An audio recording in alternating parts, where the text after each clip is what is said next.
Chapter 26, Camp 3.5. Zopa pushed us hard the next 2 days. We were out of camp before dawn, climbing with headlamps. Yogi and Yash were always long gone before we started out, and we didn't see them until we stopped at the end of the day. I had no idea where we were, but according to my altimeter watch, we were gaining altitude. Not that I needed the watch, every breath was painful now. The end of the day was all Sanjo and I could do to eat a little food, drink, and then crawl into our bags. On the third morning, I was surprised to open my eyes and see sunlight coming through the blue tent fabric. I looked over at Sanjo and saw he was staring at the light too. We had barely talked for the past few days. No time, no breath. "How are you doing?" I asked. "Not well," Sanjo said. "You've been okay the last couple of days." He shook his head. "It has been very hard." That was an understatement.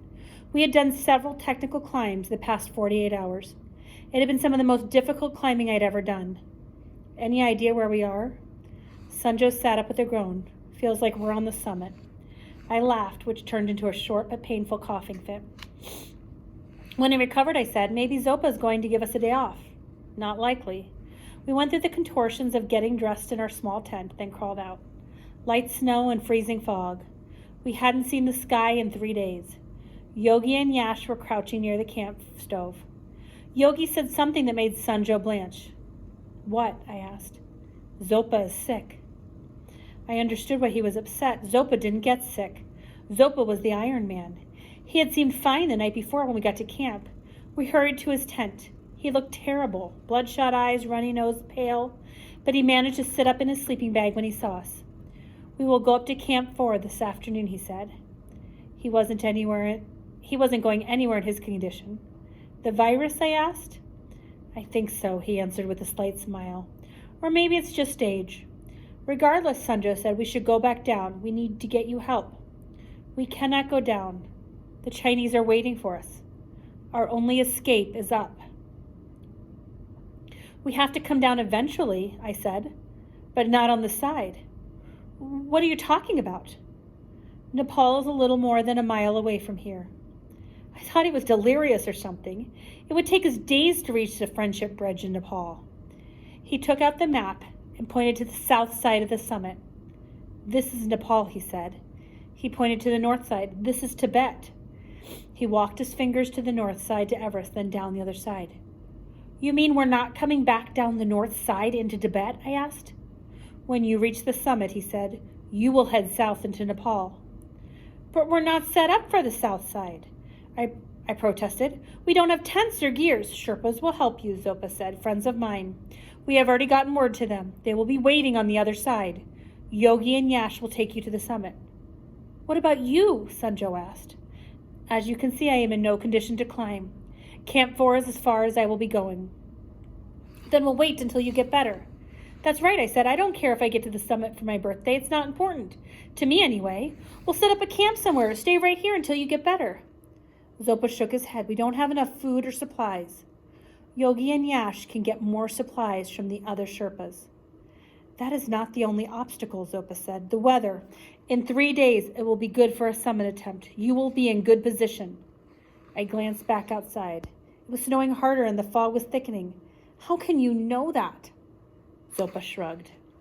He was impossible. "Okay," I said. "So the weather breaks and we make it to the summit and somehow make it down the south side. How are you going to get past the Chinese soldiers on the north side?" "I am a Nepalese citizen in Tibet with legal papers. Captain Shek has no grounds to arrest me. You saw what happened the last time he tried. I don't think I will be caught. But if I am, the very worst he can do is deport me, which is what I want anyway. I'll see both of you on the other side." "I don't think I can make it to the summit," Sanjo said. "I had a lot of trouble yesterday."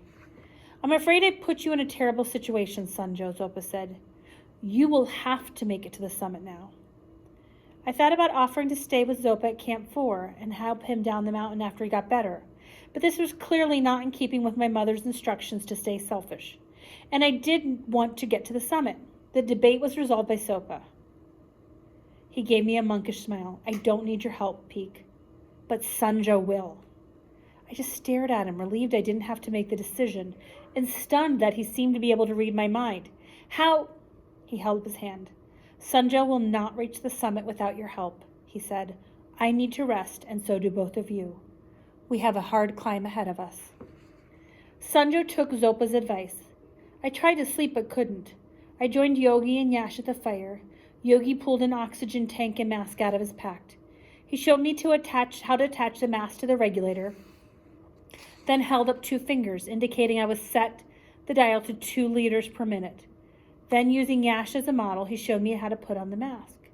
When he finished, he took everything apart and had me put it all back together. It wasn't as easy as it looked. I had to pull off my outer mitts, and my fingers went numb in spite of the fact I was still wearing gloves. This reminded me I still had JR's little video camera in my pack. I'd completely forgotten about it. I needed to start filming our trip, which should give you a little idea of how the brain functions or doesn't function at high altitudes. I managed to get the mask hooked up to the tank, and then I put the mask on and tried to adjust the straps for a tight fit over my nose and mouth. The mask was cold, uncomfortable, and a little claustrophobic. Yash had a perfect solution for the discomfort. He turned on the oxygen. In my entire life, I had never felt anything so wonderful. The O's flowed into my body like some kind of magic elixir. For the first time in weeks, I felt warm, sharp, and strong. The feeling was short-lived because Yogi turned it off almost immediately. Reluctantly, I took off the mask. The Sherpa brothers were smiling at me. Yogi said something in Nepalese, then held up 5 fingers. Got it, not until Camp 5. Theoretically, you could use O's all the way up the mountain. The problem was you would have to use a half dozen Sherpas to carry enough oxygen tanks to get up the mountain. The tanks didn't last that long. Yogi and Yash left around noon. A couple hours later, Zopa came out of his tent looking like a corpse emerging from a tomb. 3 mugs of hot tea seemed to revive him, a little. I packed his gear, then roused Sanjo, who looked a lot better after his nap. We started out for Camp 4. This time, Sanjo and I had to wait for Zopa. About halfway there, he put on oxygen mask and cranked it up. This certainly put a little more spring in his step, and I was envious.